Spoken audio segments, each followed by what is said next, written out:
करेंगे और जब जो जैसा मैंने बताया जो बेस्ट एफर्ट्स है वो अपने तरफ से लगाएंगे।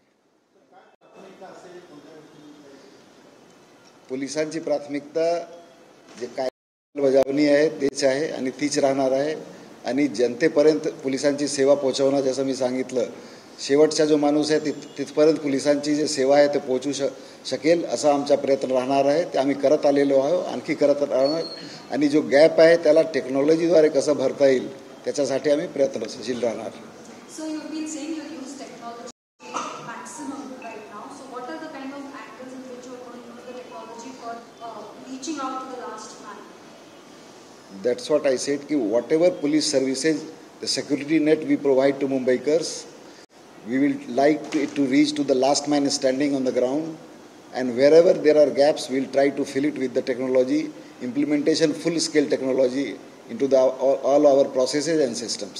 सर, शासनाने आता AI म्हणजे राज्य सरकारने AI वर मोठ्या प्रमाणात भर दिलेली आहे. तुमचे सगळीकडे CCTVचं जाळ आहे, त्याच्यात AI चा वापर करण्यात आला केला का? कारण की तुम्ही आता तंत्रज्ञानाचा मुद्दा उपस्थित केला. आमच्याकडे जे सिस्टम्स आहे त्याच्यामध्ये AIचा वापर ऑलरेडी होत आहे आणि त्याचा आणखी जास्त कसा वापर करता येईल त्यासाठी अभ्यास गट आहे. ते त्यांनी आपल्याकडे जे रिपोर्ट सादर केलेला आहे त्याचा अन्वये आम्ही आणखी पुढील जास्तीत जास्त त्याचा कसा वापर करून मुंबईकरांचा त्याच्यामध्ये फायदा होईल त्याच्यासाठी प्रयत्नशील राहणार. सायबर क्राईम फार मोठ्या प्रमाणात आव्हान राहिलेलं आहे पोलिसांसाठी, कसं बघताय? सायबर क्राईम आजच्यासाठी सर्व फक्त मुंबई नाही पूर्ण विश्वसाठी एक मोठा चॅलेंज आहे.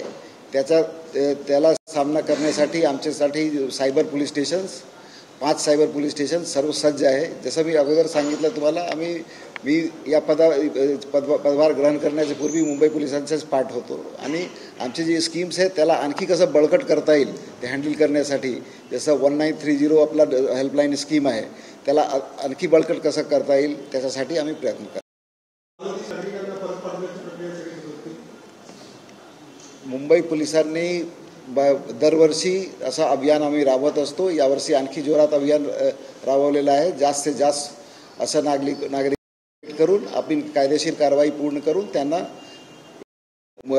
देशाचे बाहेर हद्दपार करण्याची जी कारवाई आहे ते आम्ही करत आणि पुढे पण करत राहणार. ते सध्या फिगर माझ्याकडे अवेलेबल नाही आहे. जे काही फिगर असेल आपल्याला उद्या आरामशीर बसून आपण चर्चा करू, त्यावेळी आपण देऊ.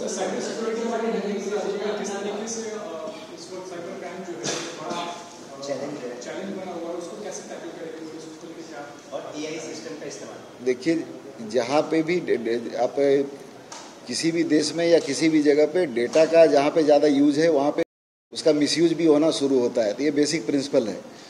हम कोशिश यही है कि हम अपनी यंत्रणा है उसको इतनी सुदृढ़ करें कि और लोगों में हमारा 2 pronged स्ट्रेटजी है. एक तो हमारा पब्लिक अवेयरनेस का कैंपेन है जिससे लोगों को हम उसको पहले उनको अवगत करा सके कि इस तरह के उसके बारे में हमारा प्रयास चालू है. और मुंबई पुलिस के अपने जो प्रमोशनल वीडियोस है उसमें भी देखा होगा उन्होंने हमें प्रयत्न किया है. इसके अलावा जब एक बार कोई ऑफेंस हो गया तो जो पब्लिक है वो पुलिस के पास पहले कितने जल्दी रिपोर्ट करती है उस पर बहुत सारा डिपेंड करता है, जिसको हम गोल्डन आवर बोलते हैं. तो उसके लिए भी हम अवेयरनेस कैंपेन चला रहे हैं. और उसके बाद जो डिटेक्शन के लिए जो हमारे पास टूल्स है, आपने पे इसी महीने देखा कि मुख्यमंत्री साहब ने के हाथों से अब इनॉग्रेशन हुआ 5 साइबर लैब्स का. तो जो बेस्ट टेक्नोलॉजी वर्ल्ड में अवेलेबल है वो हमारे पास है और उसका हम समुचित उपयोग कर हम ज़्यादा से ज़्यादा केस डिटेक्ट करने की कोशिश करेंगे. Thank you.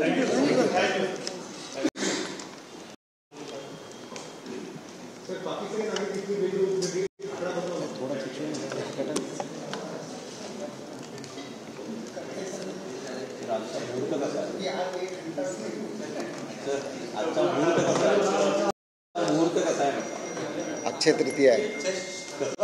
येस, चांगलं.